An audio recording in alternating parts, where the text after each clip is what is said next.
ಓಂ ನಮೋ ನಾರಾಯಣ. ಓಂ ನಮೋ ನಾರಾಯಣ.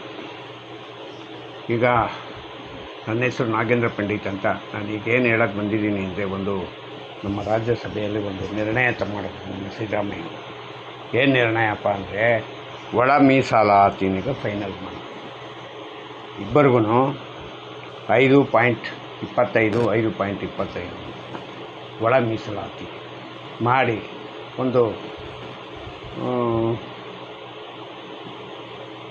ಮೀಸಲಾತಿ ಸಿಕ್ಕಿದಂಥ ಇವರಿಗೆ ಎಡಗೈ ಮತ್ತು ಬಲಗೈನವ್ರಿಗೆ ಸಮಾಧಾನ ತಂದಿದೆ ಅಂತ ಅಂದ್ಕೋತೀನಿ. ಏನೋ ಒಂದು ಕಾರ್ಯಕ್ರಮನೀಗ ಮಾಡಿದ್ದಾರೆ. ಮತ್ತು ಇನ್ನೊಂದು ವಿಷಯ ಹೇಳೋದು, 56,000 ಹುದ್ದೆನೀಗ ತಕ್ಷಣವೇ ನಾನು ಭರ್ತಿ ಮಾಡ್ತೀನಿ ಅಂತ. 56,000 ಒಂದೇ ಸಾರಿ ನಾನು ಈಗ ತಕ್ಷಣವೇ ನಾನು ಅದನ್ನೀಗ ನೇಮಕಾತಿನೀಗ ಜಾರಿ ಮಾಡ್ತೀನಿ ಅಂತ. ಇದು ಎಷ್ಟು ಸುಳ್ಳು ಎಷ್ಟು ನಿಜನೋ ಗೊತ್ತಿಲ್ಲ. ಇದು ವರ್ಷ ಹೇಳ್ತಕ್ಕಂಥದ್ದೇ ಮಾಡ್ತಕ್ಕಂಥದ್ದೇ. ಈಗಾಗಲೇ ಸ್ಟ್ರೈಕಲ್ಲೂ ಕೂಡ ಹೇಳಿದ್ರು. ಆ ಸ್ಟ್ರೈಕ್ ಆದಮೇಲೂ ಇನ್ನೂ ಅದೀಗ ಪ್ರೋಗ್ರೆಸ್ಸಿಗೆ ತಗೊಂಡಿಲ್ಲ. ಇದೆಲ್ಲ ಈಗ ಶುರು ಮಾಡಿದ್ರೆ ಇನ್ನೂ ಒಂದು 3 ತಿಂಗಳು 4 ತಿಂಗಳು ಆಗುತ್ತೆ ಇದು ಕಾರ್ಯಕ್ರಮ ಶುರು ಆಗೋಕ್ಕೆ. ಮತ್ತು ಇನ್ನೊಂದೇನಪ್ಪ ಅಂದರೆ, ಆಪ್ ಪಾರ್ಟಿಯಿಂದ 10 ಜನ ರಾಜ್ಯಸಭಾ ಮೆಂಬರ್ಗಳು BJPಗೆ ಸೇರ್ಪಡೆಯಾದರು. 10 ಜನ BJPಯ ಆಪ್ ರಾಜ್ಯಸಭಾ ಸದಸ್ಯರಲ್ಲಿ 7 ಜನ BJPಗೆ ಸೇರಿಕೊಂಡ್ರು. ಇದು ಆಪ್ ಪಾರ್ಟಿಗೆ ಹಿನ್ನಡೆಯಾಗಿದೆ, BJPಗೆ ಮುನ್ನಡೆಯಾಗಿದೆ. ಇದು ಆವಾಗವಾಗ ನಡೀತಾ ಇರ್ತದೆ ಅಂತ ಇಟ್ಕೊಳ್ಳಿ. ಯಾಕೆ ಅಂತಂದರೆ, ಒಂದು ರಾಜಕಾರಣದಲ್ಲಿ ಆಪ್ ಪಾರ್ಟಿ ಕಂಪ್ಲೀಟು ಏನದು ಬೇಡದಿರೋ ಇದನ್ನೆಲ್ಲ ಮಾಡಿ ಕಂಪ್ಲೀಟ್ ನಿರ್ನಾಮ ಆಗೋಗಿದೆ. ಆಪ್ ಪಾರ್ಟಿ ಕೇಜ್ರಿವಾಲ್ ಅವರು ಹಗರಣಗಳ ಸರಮಾಲೆಯ ರಾಜ ಮತ್ತು ದೇಶಕ್ಕೆಲ್ಲ ಫ್ರೀ ಕೊಡ್ತೀನಿ ಅಂತ ಹೇಳಿ, ಬಸ್ ಫ್ರೀ ಇದು ಫ್ರೀ ಅಂತೆಲ್ಲ ಹೇಳಿ ಎಲ್ಲರಿಗೂ ಫ್ರೀ ಹಬ್ಬಿಸ್ಬಿಟ್ಟು ಇವನೇ ಫ್ರೀ ಆಗ್ಬಿಡ. ಈಗ ಒಂದೇನಪ್ಪ ಹಂಗೆ ಮಾಡಬೇಕು ಅಂತಂದರೆ, ರಾಹುಲ್ ಗಾಂಧಿ ನಾನು ಮುಂದಿನ ಇದರಲ್ಲಿ ಏನಾದ್ರು ಫ್ರೀನಿಗ ಘೋಷಣೆ ಮಾಡ್ತೀನಿ ಅಂತಂದರೆ ಒಂದಕ್ಕೆ ಒಂದು ಫ್ರೀ ಯಾರಪ್ಪ ಅಂದರೆ ಕೇಜ್ರಿವಾಲ್ ಅಂತ ಹೇಳಬೇಕು. ಹಂಗಾಗಿದೆ ಈಗ ಕೇಜ್ರಿವಾಲ್ ಕತೆ. ಏನೋ ಹೇಳೋಕ್ಕಾಗ್ದು ತೀರು ಆ ಮಟ್ಟಕ್ಕೆ ಆಯಿತು. ಮತ್ತು ಇನ್ನೊಂದು ವಿಷಯ ಏನಪ್ಪ ಹಂಗಂದರೆ, ಇವರು DK ಶಿವಕುಮಾರ್ ಅವರು ದಿಲ್ಲಿ ಪ್ರವಾಸ ಮಾಡಿದ್ದಾರೆ. ದಿಲ್ಲಿ ಪ್ರವಾಸ ಮಾಡಿಬಿಟ್ಟು ಅಲ್ಲಿ ಯಾರೋ ಪತ್ರಕರ್ತರು ಕೇಳಿದ್ರೆ, ಪತ್ರಕರ್ತರಿಗೆ ನಾನೇನು ಗಾಳಿ ಕುಡಿಯೋಕ್ಕೆ ಬರ್ತೀನಿ.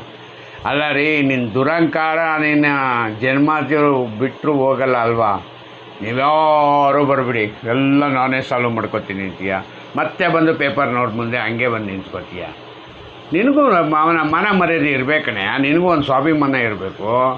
ಅವ್ರ ಹತ್ರ ಬಂದು ನಾನು ದಿಲ್ಲಿಗೇನೋ ರಾಜಕಾರಣ ಮಾಡಿದೆ, ನಾನೇನು ಗಾಳಿ ಕುಡಿಯೋಕ್ಕೆ ಬಂದಿದೆಯಾ? ಗಾಳಿ ಕುಡಿ, ದಿಲ್ಲಿ ಗಾಳಿ ಭಾಳ ಒಳ್ಳೆಯದು, ಎಲ್ಲ ರೋಗನೂ ತಗೋಬೋದು ಅಲ್ಲಿ.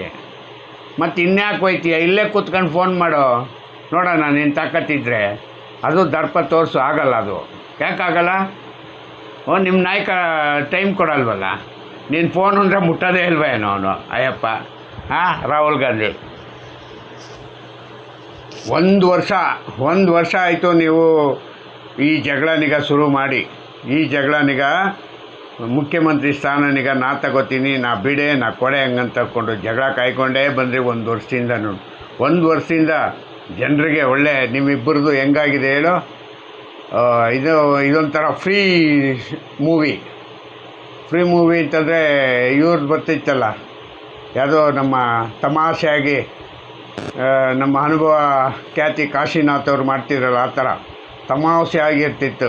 ಅದು ನಿಮ್ಮದು ಇಬ್ಬರದು ಮುಖ್ಯಮಂತ್ರಿ ಸ್ಥಾನವೂ ಹಂಗೆ ತಮಾಷೆಯಾಗಿರ್ತದೆ ಅಲ್ವಾ? ಅಲ್ಲ ರೀ, ಹೆಚ್ಚು ಕಡಿಮೆ 1 ವರ್ಷದಿಂದನೂ ನಾನು ಮುಖ್ಯಮಂತ್ರಿ ಆಯ್ತೀನಿ, ಹೋಗ್ತೀನಿ, ನಮ್ಮ ಹೈಕಮಾಂಡು ನಂಗೆ ತೀರ್ಮಾನ ಮಾಡುತ್ತೆ ಅಂತ. ಈ ಅಪ್ಪ ಏನು ಹೇಳ್ತಾನೆ, ನಾನು ಹೈಕಮಾಂಡ್ ಹೇಳೋವರೆಗೂ ನಾನು ಕೆಳಗಡೆ ಇಳಿಯಲ್ಲ ಅಂತ ಈ ಅಪ್ಪ ಹೇಳ್ತಾನೆ.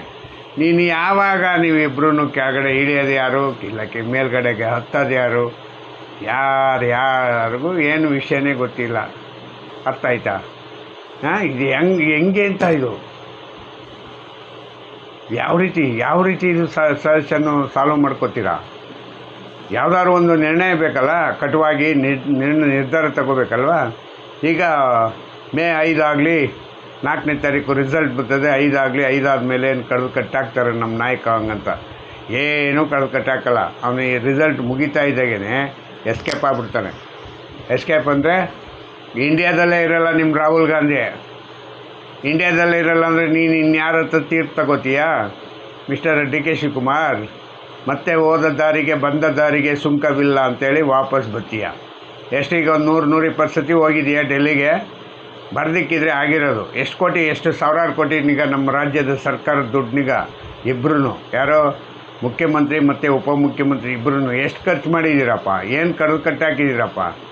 ಮಾತೆತ್ತರ ಹೇಳ್ತೀರಾ ಸೆಂಟ್ರಲ್ ಗೌರ್ಮೆಂಟಿಂದ ನಾನು ಯಾವುದೋ ಒಂದು ಕೆಲಸ ಮುಖ್ಯ ಬಂದಿದ್ದೆ, ಹಂಗೆ ಇವ್ರನ್ನ ಭೇಟಿ ಆಯ್ತೀನಿ ಹಿಂಗಂತ ಕತೆ ಹೇಳೋದು. ನೀವೊಬ್ಬ ಮಿನಿಸ್ಟ್ರ್ ಆಗಿದೆಯಾ ಹಂಗಂತ ಇದೊಂದು ನೆಪ ಹೇಳ್ಕೊಂಡು ಯಾವುದೋ ಅದು ಕಾವೇರಿ ನದಿಗೆ ನಾನು ಅಣೆಕಟ್ಟು ಕಟ್ತೀನಿ ಹಿಂಗಂತೇಳಿ ಆ ಅಣೆಕಟ್ಟು ಕಟ್ಟಲಿಲ್ಲ, ನೀನು ಅದನ್ನು DPR ಹಾಕ್ಸಲಿಲ್ಲ. DPR ಹಾಕೋಕ್ಕೆ ವರ್ಷಾನುಗಟ್ಟಲೆ ಆಗೋಯ್ತಲ್ಲ. ನೀವು 3 ವರ್ಷ ಆಯ್ತಪ್ಪ ನೀವಿಬ್ಬರೂ ಮುಖ್ಯಮಂತ್ರಿ ಆಗಿ. ನಾನು ಕಾವೇರಿ ನೀರಿಗೆ ನಾವು ಇದನ್ನು ತರ್ತೀವಿ. ಎಲ್ಲಿ ತರ್ತೀರಾ? ಏನು ಕತೆ? ಯಾವಾಗ ನೀವು ಅದಕ್ಕೆ DPR ಹಾಕೋದು? ಯಾವಾಗ ಕೆಲಸ ಮಾಡೋದು? ಯಾರಿಗೂ ಏನು ವಿಷಯನೇ ಗೊತ್ತಿಲ್ಲ. ಒಟ್ಟಿನಲ್ಲಿ ಮಾತ್ರ ಎಲ್ಲರಿಗೂ ಮಂಕ್ ಬೂದಿನೀಗ ಚೆನ್ನಾಗಿರ್ತೀಯ ಮಿಸ್ಟರ್ ಡಿ ಕೆ ಶಿವಕುಮಾರ್. ಮಂಕ್ ಬೂದಿ ಎರ್ಚೋದ್ರಲ್ಲಿ ನಂಬರ್ 1 ಅಂತ ಈಗ ನಂಗೆ ಗೊತ್ತಾಗೋಯ್ತು. ಸಿದ್ದರಾಮಯ್ಯನಿಗಿಂತ ಜಾಸ್ತಿಯಾಗಿ ಇರ್ತೀಯ. ಸಿದ್ದರಾಮಯ್ಯ ನಾನು ಸತ್ಯ ಹರಿಶ್ಚಂದ್ರ, ನಾನು ಬಿಟ್ಟು ಸುಳ್ಳು ಹೇಳೋದೇ ಇಲ್ಲ, BJP ಅವ್ರು ಹೇಳೋದೆಲ್ಲ ಸುಳ್ಳು. ಸಿದ್ದರಾಮಯ್ಯನೇ 1000 ಸತಿ ಸುಳ್ಳು ಹೇಳ್ತಾರೆ. ಸುಳ್ಳಿನ ಸರ್ದಾರ. ಯಾವ ಕೆಲಸ ಮಾಡಿದ್ದೀರೋ ಹೇಳಿ ಇಬ್ಬರೂ ಜೋಡಿನಲ್ಲಿ ಕೂತ್ಕೊಂಡು? ಇಬ್ಬರು ಯಾವಾಗಾದ್ರೂ ಸರಿಯಾದ ರೀತಿಯಲ್ಲಿ ಕೆಲಸ ಮಾಡಿರೋದು ಉಂಟಾ? ಇದೆಯಾ? ಯಾವ್ದು ಕೆಲಸ ಇದೆ ಹೇಳಿ? ಅಲ್ಲೋಲ್ ಕಲ್ಲೋಲ ಆಗೋಯ್ತು ನಮ್ಮ ರಾಜ್ಯನೇ. ಈ ಮುಖ್ಯಮಂತ್ರಿ ಸೀಟ್ಗೆ ಪದವಿನಲ್ಲೇ ನೀನಾ ಅಂದ್ಕೊಂಡು ನಿಮ್ಮ ಹೈಕಮಾಂಡೂ ಹಂಗೇ ಇದೆ. ನಿಮ್ಮಿಬ್ಬರನ್ನ ಕರೆಸಲಿಲ್ಲ, ಅವ್ರು ಮಾತಾಡಲಿಲ್ಲ. ತಿಂಗಳಿಗೊಂದು ನೆಪ ಒಡ್ಡು ಕಳಿಸು, ಈಗಲೂ ಒಂದು ನೆಪ ಒಡ್ಡು ಕಳಿಸು. ಮೇ 4ಕ್ಕೆ ರಿಸಲ್ಟ್ ಬಂದ ತಕ್ಷಣ ಇವ್ರಿಗೆ ಯಾರಿಗೋ ನಮ್ಮ ರಾಹುಲ್ ಗಾಂಧಿಗೆ ತಲೆ ಕೆಡುತ್ತೆ. ಆವಾಗೇನು ಮಾಡ್ತಾನೆ, ಒಂದು ವಾರನೋ 15 ದಿನ ಫಾರಿನ್ ಟ್ರಿಪ್ ಆಗ್ತಾನೆ. ಮತ್ತೆ ಒಂದು ವಾರ ಮುಂದೂಡಿದ ಡಿ ಕೆ ಶಿವಕುಮಾರ್ ಅನ್ನಬೇಕು ಅಲ್ಲ. ಸಿದ್ದರಾಮಯ್ಯನವರು ಡೆಲ್ಲಿಗೆ ಪಯಣವಿಲ್ಲ ಅಂತ ಪತ್ರಕರ್ತಗಳು ಬರೆಯೋದಪ್ಪ, ನಾನೆಲ್ಲ ಹೇಳೋದು. ಪತ್ರಕರ್ತಗಳು ಪಾಪ ದಿನನಿತ್ಯ ನಿದ್ದೆ ಇಲ್ಲದೆ ಕಾಯ್ಕೊಂಡು ಕೂತಿದ್ದಾರೆ ಅವರು. ಏನಾರು ಒಂದು ವಿಷಯನಿಗೆ ಹೆಂಗಾರು ಮಾಡಿ ಜನರಿಗೆ ಮುಟ್ಟಿಸ್ಬೇಕು ಅಂತ. ನಿಮ್ಮಿಬ್ಬರ ವಿಷಯನೇ ಮುಟ್ಸೋಕ್ಕಾಯ್ತಾ ಇಲ್ವಲ್ಲಪ್ಪ. ನೀವಿಬ್ಬರೂ ಯಾವ ರೀತಿ ಇದು ಹೇಳಿ? ಇಬ್ಬರಿಗಿಂತ ನೀನೇನು ಕಮ್ಮಿ ಇಲ್ಲ, ಇಬ್ಬರು ಜಂಬದವ್ರೆ. ಅವನಿಗೆ ಅಹಂಕಾರ, ನಿನಗೆ ಜಂಬ, ದುರಂಕಾರ. ಇಬ್ಬರಿಗೂ ಏನು ಕಮ್ಮಿ ಇಲ್ಲ. ಒಬ್ರಿಗೊಬ್ಬರು ಏನು ಪೈಪೋಟಿ ಕೊಟ್ಟಿದ್ದು ನೀನಾ ಅಂತ ಹೇಳ್ಕೊಂಡು ಹಿಂಗೆ ದಿನ ತುಂಬಿಸ್ತಿದೆ. ಯಾವತ್ತು ನೀವು ಸಮಾಜದ ಕೆಲಸ ಮಾಡ್ತೀರಾ? ಸಮಾಜಕ್ಕೆ ಬೇಕಾಗಿರೋದನ್ನು ಈಗ ಹೇಳಿದ್ರೆ ಏನಂತ 56,000 ಹುದ್ದೆ ನಾನು ತತ್ಕ್ಷಣದಲ್ಲಿ ನಾನು ನೇಮಕಾತಿ ಮಾಡ್ತೀನಿ ಅಂತ ಬಾಯಲ್ಲಿ ಹೇಳ್ತಾ ಇದ್ದೀರಾ. ಅದನ್ನು ಪ್ರೋಗ್ರೆಸ್ ರೀತಿಗೆ ಬರ್ತಾ ಇಲ್ವಲ್ಲ. ಮತ್ತೆ ಇನ್ಯಾವ ಮೀಟಿಂಗಲ್ಲಿ ಕೂತ್ಕೊಂಡು ಚರ್ಚೆ ಮಾಡಿ ಹೇಳ್ತೀರಾ? ಅಲ್ಲಪ್ಪ, ಪ್ರತಿ ಸಾರಿನೂ ಒಂದೊಂದು ಇದಕ್ಕೂ ಚರ್ಚೆಗೂ ಒಂದೊಂದು ಸ್ವಭಾವ ಹೇಳ್ಕೊಂಡು ದಿನ ತುಂಬಿಸ್ಕೊಂಡೇ ಹೋಯ್ತಾ ಇದ್ದೀರಲ್ಲ ಇಬ್ಬರೂ. ಯಾವತ್ತು ಇದು ಕಂಪ್ಲೀಟ್ ಆಗುತ್ತೆ? ಯಾವತ್ತು ಇದರಿಂದ ಮುಕ್ತಿ ಸಿಗುತ್ತೆ ಜನರಿಗೆ? ಬೇಕಲ್ವ ಇದು? ಬೇಕಲ್ವೇಂದರೆ ಹಿಂಗಾಗಿದೆ ನಮ್ಮ ಸಮಾಜಕ್ಕೆ ಬೇಕಾಗಿರ್ತಕ್ಕಂಥ ಒಂದಾದರೂ ವಿಷಯ ಹೇಳ್ತೀರಾ? ಮತ್ತು ಏನೂ ಇಲ್ಲ. ಮತ್ತು ಈಗ ಇವರು ಯಾರೋ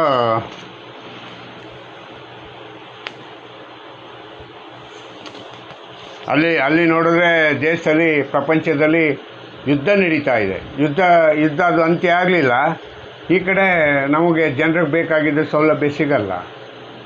ಮತ್ತು ಇನ್ನೇನಾಗುತ್ತೆ, ಸೆಂಟ್ರಲ್ ಗೌರ್ಮೆಂಟ್ ಮಾಡಿಲ್ಲ, ಅವ್ರು ಮಾಡಿಲ್ಲ, ಇವ್ರು ಮಾಡಿಲ್ಲ ಹಂಗಂತ ಹಿಂಗೆ ಮತ್ತೆ ಅದನ್ನಿಗೆ ದಿನ ತುಂಬಿಸ್ಕೊಂಡು ಮತ್ತೆ ಮುಂದೆ ಹೋಗ್ಬೇಕಾಗಿರ್ತದೆ ನಾವು. ಇದೇನು ಅಂತಲೇ ನನಗಂತೂ ವಿಷಯ ಗೊತ್ತಾಗಲಿಲ್ಲ. ಇದ್ರ ವಿಷಯ ಕೂಲಂಕುಷವಾಗಿ ತಿಳ್ಕೊಬೇಕು. ಹೆಂಗೆ ತಿಳ್ಕೊಳ್ಳೋದು ಅಂದರೆ ಈ ಪತ್ರಕರ್ತರು ಅಷ್ಟೇ ಪಾಪ ಅವರು ತಪ್ಪಲ್ಲ ಹಂಗಂತ ಇಟ್ಕೋ. ಒಬ್ಬರೂ ಸರಿಯಾದ ಲೀಡರ್ಗಳಿಲ್ಲ. ಸರಿಯಾಗಿ ಇದನ್ನು ಕೊಟ್ಟು ಪಿ ಆರ್ ಒಗೆ ನ್ಯೂಸ್ ಕೊಟ್ಟು ಸುದ್ದಿ ಮಾಡಿ ಅದನ್ನೀಗ ಪ್ರಚಾರ ಆಗೋಕ್ಕೆ ಸರಿಯಾದ ರೀತಿಯಲ್ಲಿ ಹೇಳಿದ್ದು ಇದು ಪಕ್ಕ 100% ಆಗುತ್ತೆ ಅನ್ನೋದ್ರ ಬಗ್ಗೆ ಯಾವ ಪತ್ರಿಕೆನಲ್ಲೂ ಬರೆಯೋಕ್ಕಾಗಲ್ಲ. ಹಂಗಾಗಿದೆ ಈಗ ಪರಿಸ್ಥಿತಿ. ಏನು ಮಾಡೋದು ಹೇಳಿ? ಹಿಂಗಾದರೆ ಹೆಂಗೆ ಅಂತ ಹೇಳಿ ಅಲ್ವಾ?